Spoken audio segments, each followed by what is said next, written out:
You know, I saw this post here on YouTube, and they said that sometimes we always blame the devil for everything. And when I read everything that they said, I had to look at myself in the mirror, because sometimes I do that. I'll blame the devil for this or that, not realizing that a lot of times that we go through the things we go through is because we do not move. We stay in the same position, even though God has already given us the green light to move, to do whatever it is that he told us to do. But yet and still, we still stand still, like we're stuck like a statue.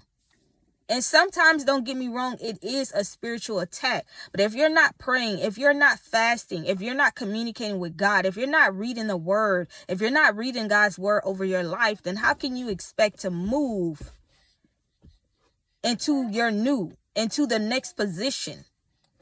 How can you expect to do that if you're not putting in the work? Faith without work is dead. Yes, we have to have faith, but we also have to move when God calls us to move. God doesn't cause us to stand still, because standing still is not going to get us anywhere. We're just going to remain in the same position that we began with. So if you find yourself blaming the enemy for everything that goes wrong in your life, maybe it is time to look in the mirror and see what it is that you're doing wrong.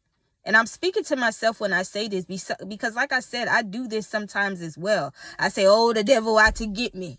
Whole time I stayed up late all night watching YouTube when I was supposed to be sleeping so I could wake up early. But I say the devil did it. But I'm just kidding. But that is just an example of the things that we do. But look in the mirror. If you haven't moved when God said to move, then it is time to move. Stop standing still.